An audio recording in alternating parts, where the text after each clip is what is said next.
I have some graphite powder here loose in this container because this is where I normally do this job. And so I'll sprinkle some on the retard gear train and work that action repeatedly. And that will just find its way to the contact points between the teeth on those little wheels.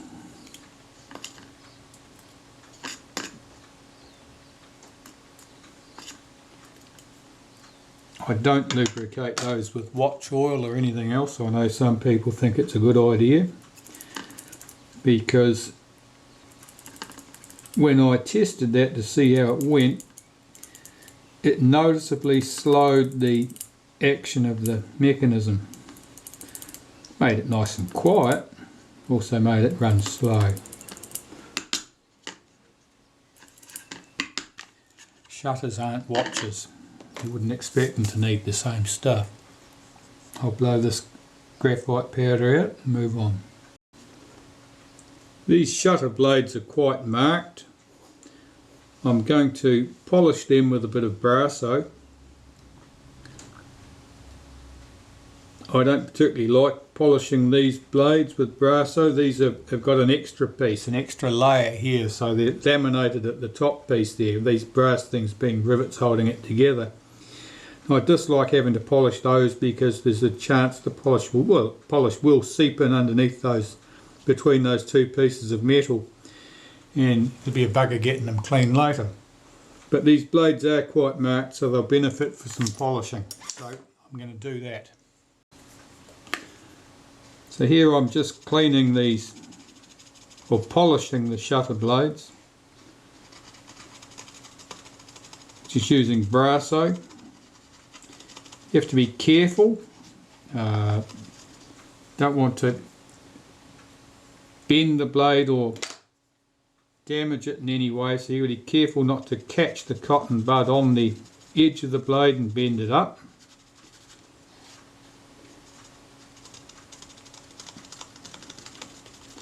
This foam, hard foam plastic block works well for me. It has just enough, right amount of rigidity and the right amount of give to make it good for this particular job. You can do this on a piece of cloth. A piece of cloth stretched over a wooden board can work very well. But this is a very convenient little place to do it, and it's doesn't take up much space. I can move it backwards and forwards to the bench in no time at all.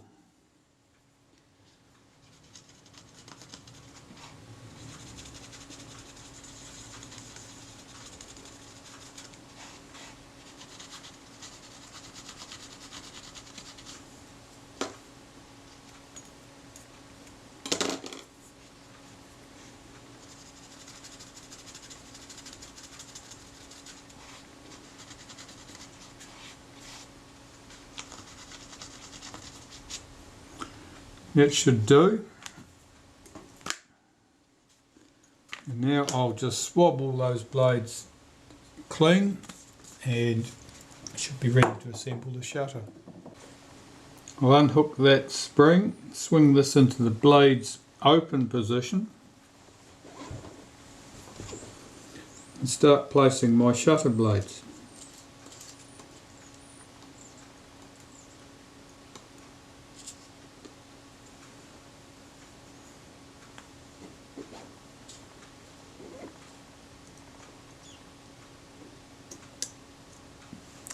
Blade number 1.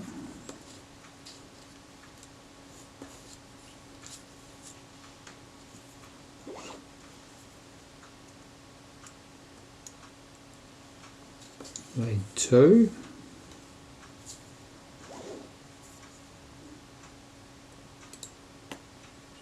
Blade 3.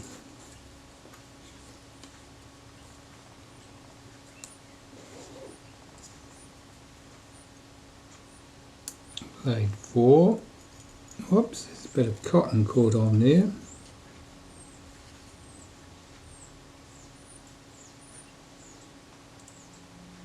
Blade 4.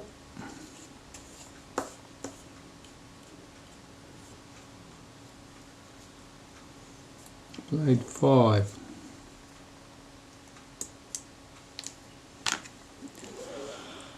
Those blades are all nice and clean. Now I've got to get the case on, and the case only goes on one way. So I'm looking closely to see where the mounting holes are. The two closest together, one's there and there, there and there. That must be the way it goes.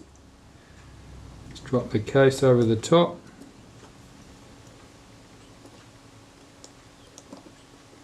There's those screw holes. There they are. 3 screw holes. You want 3 screws.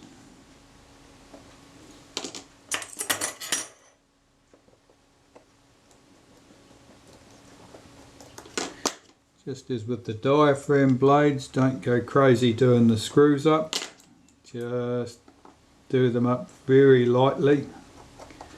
There's always a danger that one of the blades will have become displaced while you were getting the case over the top, and you don't want a blade getting trapped between one of the pins and the case. That'll do. Let's flip it over. Check that the blades open and close smoothly. They do. I can hook this spring in place. That action's nice and smooth. And do up my 3 case screws.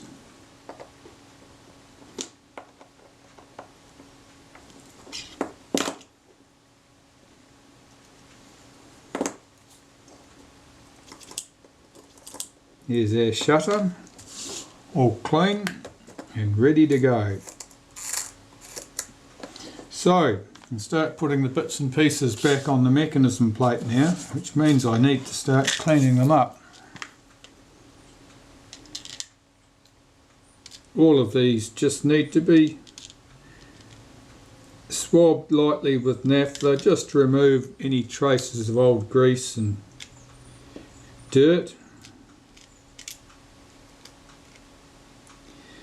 And of course you'll have taken great note of where your fasteners came from.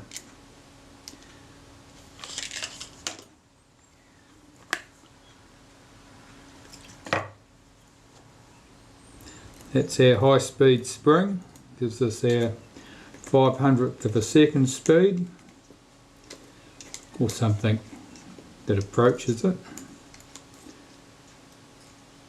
I doubt whether they were ever really any faster than a 400th of a second, but that would have been within the stated tolerance.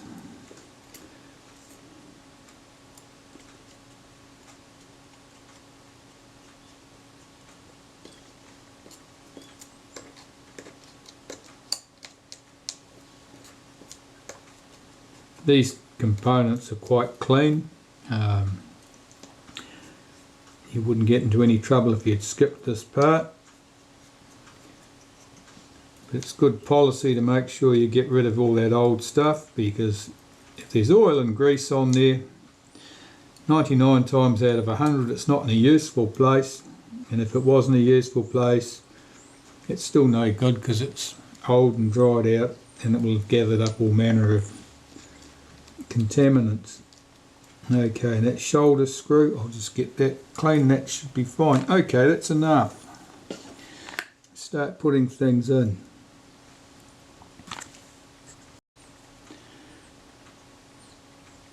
This is the B lever, and that spring has to hook around that post. And that's held in with a shoulder screw. And don't go mad doing that screw up, otherwise the shoulder at the end of the screw will bite into the shutter body and tighten up on the lever, and it won't revolve freely. Make sure that screw is snugged up, but no more. We have 500th of a second spring. I'll just run some molybdenum paste down the centre of that for good measure. That goes in here. It needs to go in underneath that B lever. I should be able to swing that in under there. Yes, like that.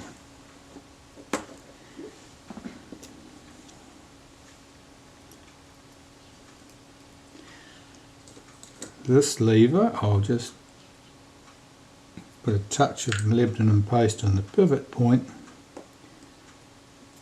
This is to go under that B lever, pick up the B lever,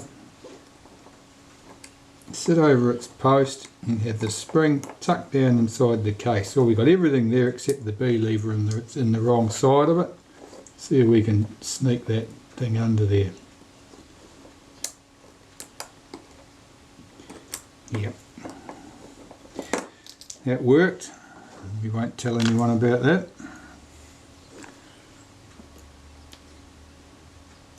This catch.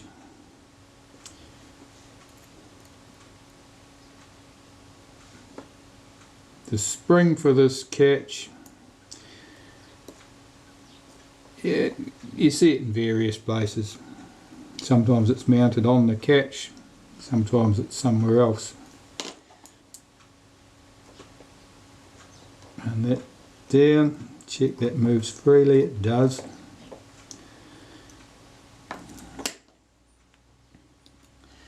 And here we have the shutter release lever.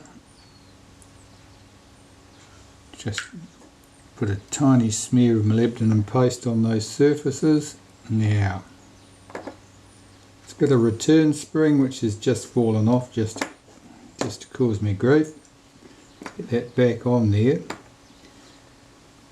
and figure out which way round this thing's supposed to go. It will work on this lever and on the B lever.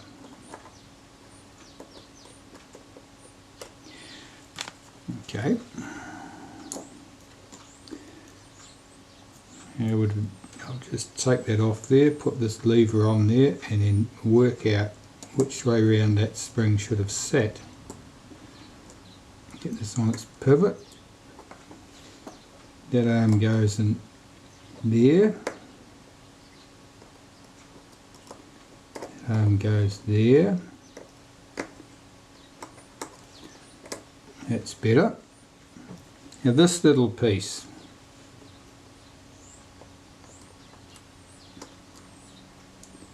Get that slid into place. I've got my shutter lever depressed there to bring this lever down so I can get at the screw hole here and do the screw up.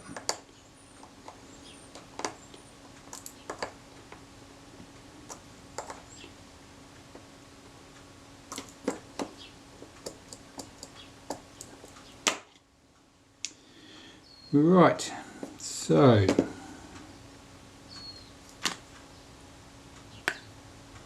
which way around would that spring go if we want it to operate that lever?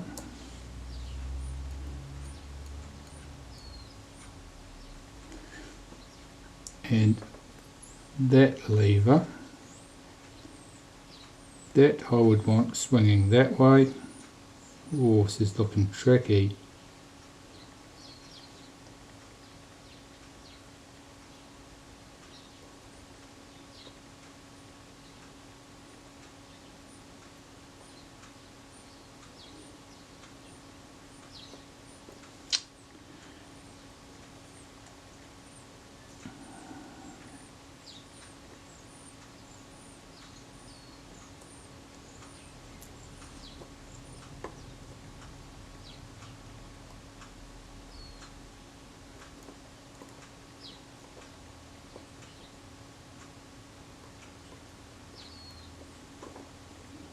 Want that up.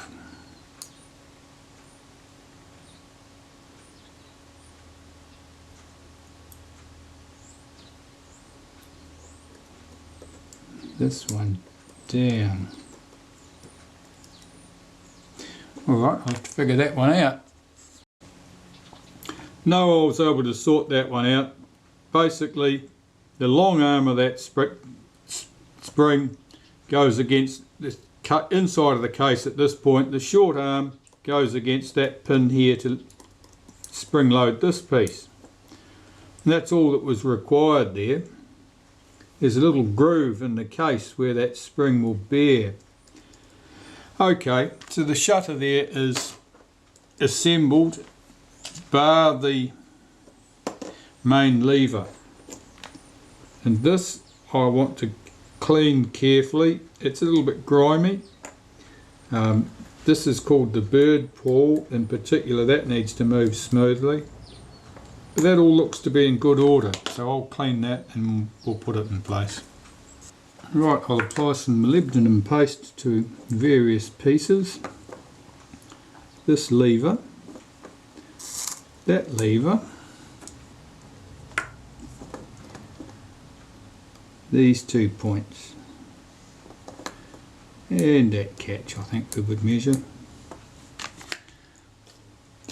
Where's my main lever?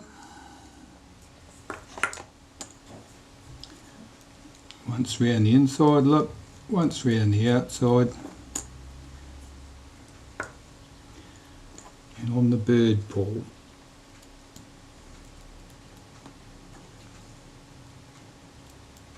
That looks good. I'll put that in place.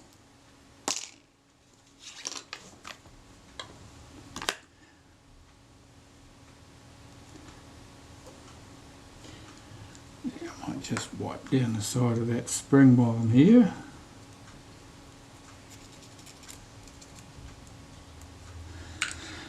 Okay, that goes in there.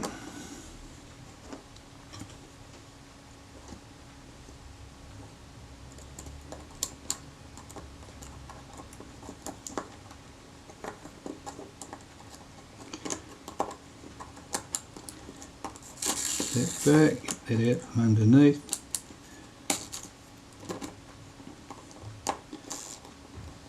There's the spring, hook that over the post.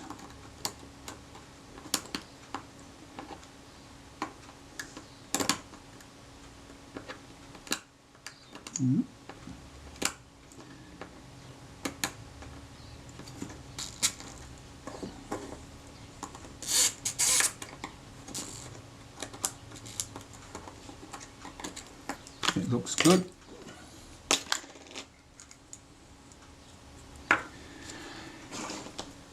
Take some molybdenum paste, run it around the inside, around the speed cam, setting cam plate there, and where it picks up the 500th of a second speed spring. Make sure that's sitting correctly, it is. It goes in here. That spring picks up at that spot. Let's get this in place. Make sure the B lever's not trapped underneath. Now that looks good. Let's try the shutter. It's fine on B. That was 1 second and that sounded pretty good. What's a tenth sound like? Not sure I can get this lined up correctly from here. Yes, I could well be right. You have to test that. Let's get this plate on. And I will test my shutter and see what the speeds are like.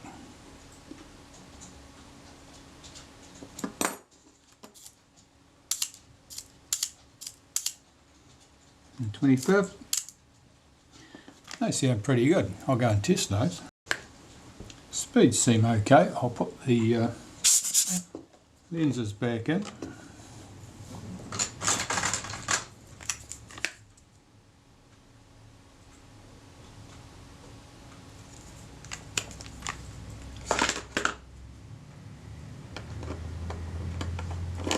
Front group.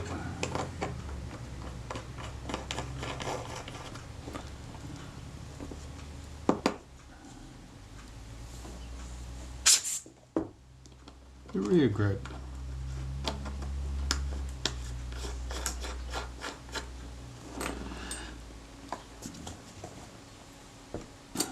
Now the retaining rings. We have that one, The paper retaining ring wasn't half a retaining ring, it was a complete retaining ring that was folded back on itself. I'm not sure how somebody achieved that. And see if I can fit this back to the body.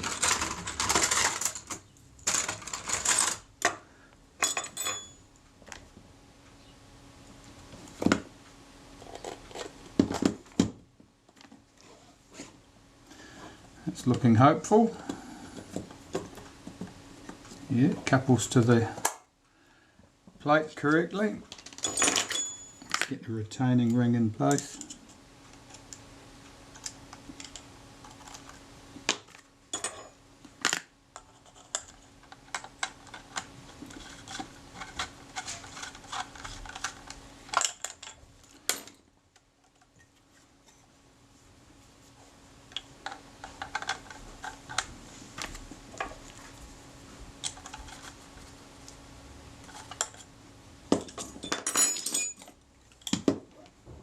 Now, does the shutter cock correctly?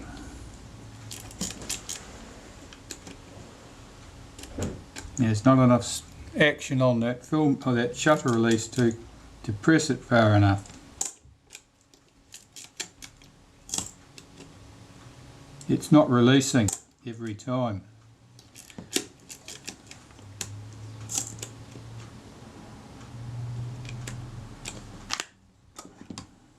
Seems to be plenty of stroke there.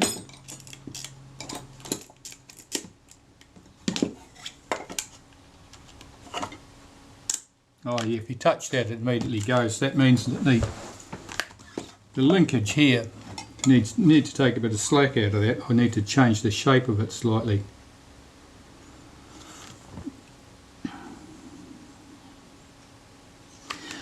I can probably do that with a pair of pliers.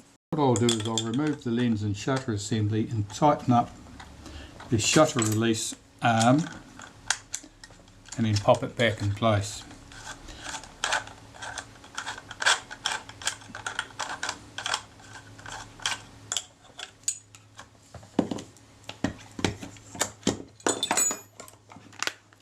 So this loop at the top here, I'll just close that up more.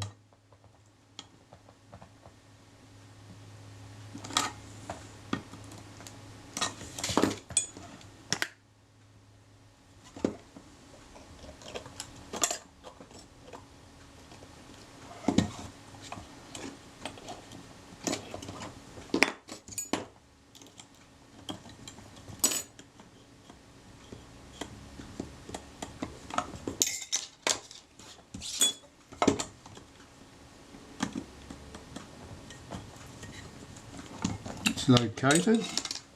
Let's see how we get on. I've overdone that.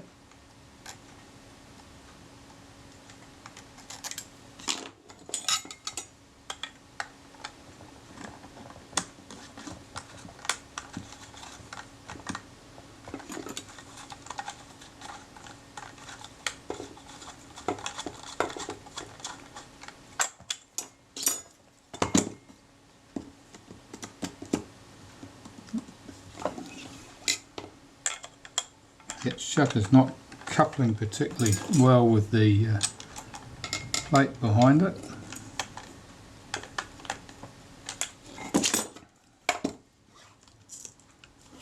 Let's see how it goes. Oh, that sounds a bit better. Yep.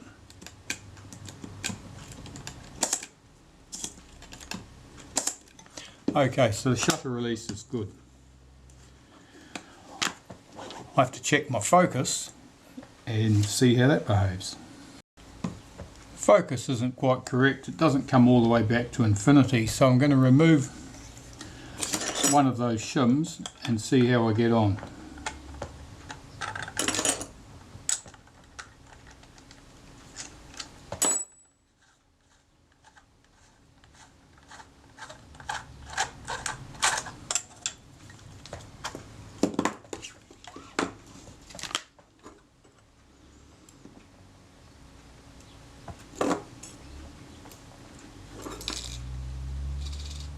that paper shim on there against the shutter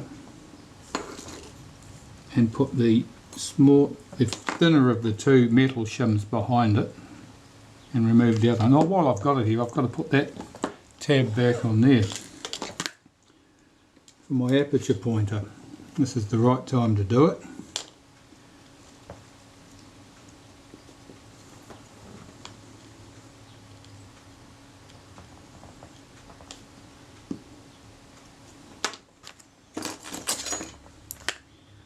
I could have done that while the shutter was on the camera, but it's much easier to do it this way. Okay.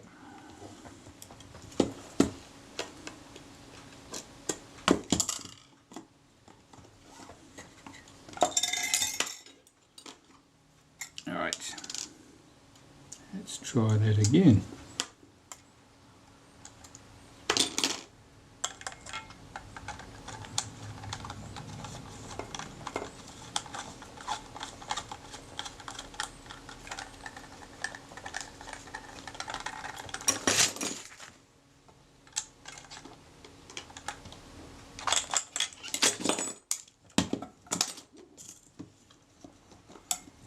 All coupled, looks good. Let me check that focus.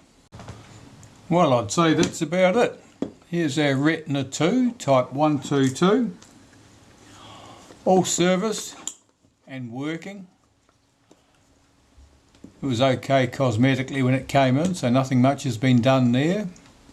We've got the brass top on the Advance, but we're stuck with that. Everything else good and going. Most notably, the rewind all works, as does the film Advance. Thanks for watching.